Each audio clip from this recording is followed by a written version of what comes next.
Alright, so we know how to edit. We know how to edit. Man, Mr. Barnes here said, I know how to edit it, right? Somebody edit this thing. We don't like to edit. This is truly live, MACE Live TV. It ain't that fake show, right? You know, the kind they keep redoing the parts. If we goof up, we just goof up on it, don't we? Now, where are we, folks? I don't know how many pickets through the years. It's like 19th year at MACE. We started counting when we were getting out of the car a while ago on 166. We're in front of 8 Phillip Randolph Elementary School, full academy. Man, we did so many pickets in the old days out here. I mean, my cousin was from the old days. And I don't know if that woman is across the field a year or two ago come rain. She came running out to the picket line. Yeah. I don't know what. She was trying to get on my case, wasn't she? Yes, she did. Did I get her told? Always. I thought I did. I couldn't remember exactly, but I know what my pattern is, right? She came running back to the school office. You know, y'all come on in the picture a little bit, Daryl. Let's get everybody. Daryl over here, teacher seeing red right here. Teacher seeing red. I got a blue days in Randolph, folks. The teachers seem to be upset big time out here in Randolph. They just don't feel like they're getting the professional treatment that they deserve as teachers. We don't need all this micromanaging, supervising, top-down, heavy-handed management, which seems to want to question everything the teacher does, never wants to praise the teacher, and always seems to want to put the teachers down. I mean, it's not just happening at this particular school, I'm not talking about it, but it's just in general, how teachers are treated these days. Teachers are not esteemed and empowered to do their job as a teacher. They're put in straitjackets and they take away all the creativity from the teacher, right? And let them be free to try to reach these kids. But the issues we have here, we've had a lot of complaints the last few days out here. Yeah, a lot of people calling in and feel like, what, go ahead. Well, they just feel like they've been treated as teachers. Come down to rated. Oh, really? Yeah. And so they feel like they're second-class citizens out here. Right. Hey, we out here today to let these folks know that the teachers are not second-class citizens at Randolph or anywhere else.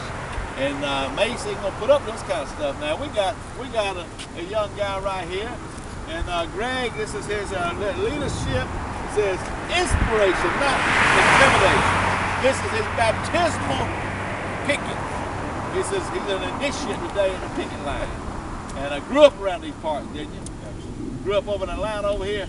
Right when here. y'all moving on up to the east side of town, y'all moved on out there to Collier Heights, right? Know the whole history. Grew up over with James B. Brawley when it was called Chestnut, right? Egan Home. Egan Home. Why High, right? White High. Why Washington High School? Why High? Let's get it right. Let's get it right. Why? And so y'all didn't like those folks that lived over here in Carver Homes, right? No, we didn't do much here for them. They were Price High School, right? Right, yeah. But both of you are Grady babies, you and Mr. Haynes, right? Grady baby. Grady babies right here. On the Pratt Street side. Pratt Street. We could be going on the Butler Street. There you go. Oh, baby. He was over on Butler Street side, right? Oh, you want him up here, baby. Now, Mr. Barnes right here. Mr. Barnes, he Louisiana right here. Mr. Barnes, Louisiana guy. Tom Berry. Now, Tom, let's look. Come on over here, Tom. This is Doug Berry. Said Millen must go. Millen's the principal right here. Doug Berry. Now, Doug Berry, your folks are from down there, baby. You grew up in Chicago, right? Taught in Chicago City Schools. Taught in Atlanta City Schools. Woke up in bad schools this month. I know that. That's correct. I first met you at Blair Village about 20-something years ago, right? That's and then you had Howell Mill after that. Not Howell Mill. What was it? Mini Howell.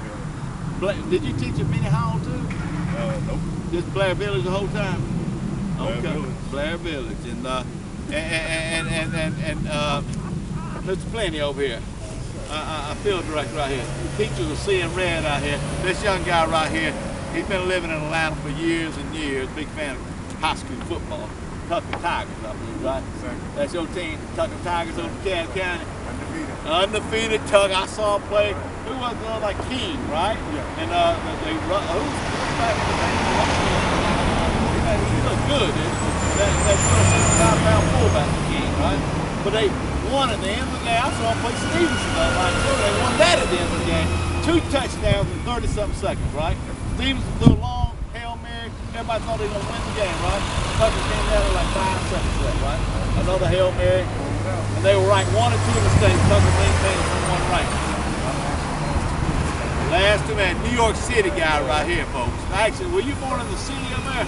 Upstate. spoke to us today. He's Buffalo up there pulling those bills, right? You're on the New York State team. The only day, and the only thing about it though, say, hey, this bald head used to get cold up in New York, so he moved down south, right? And on a day like this, I got to keep my head covered up, my bald head. It's good chilly out here right now. All right, so all the parents coming up at the big line out here. All the buses are pulling in. Beautiful blue day. And so we got to let the folks know, not that old Robert Abasa, that superintendent they brought in, young kid, I call him, he's in his 30s, I think, trying to change everything, going to the charter school system.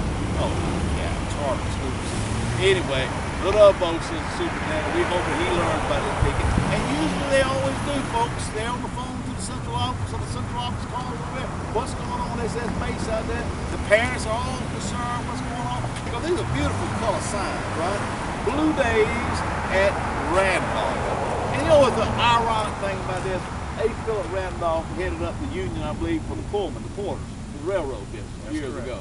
He was a union guy all the way, wasn't he? Phillip Randolph, and that's the namesake of this school right here, Randolph Elementary. So what more fitting time for a teachers union to come out here and protest on behalf of these good classroom educators at Randolph, because we know one thing: you can't have good learning conditions until you first have what? You gotta have good teaching conditions. They just can't happen. It's just simple like that. You can't have bad teaching conditions, and that'll translate to good learning conditions. It'll never happen. You gotta have the latter has to be in the front. The teaching conditions has to be good before you can have good learning conditions. Let's get out here and pick it out here. Let everybody know. We can turn that camera on off right now, okay? Unless the police officers come up, when the popo come up, put it back on. You know, okay? I know. But I got my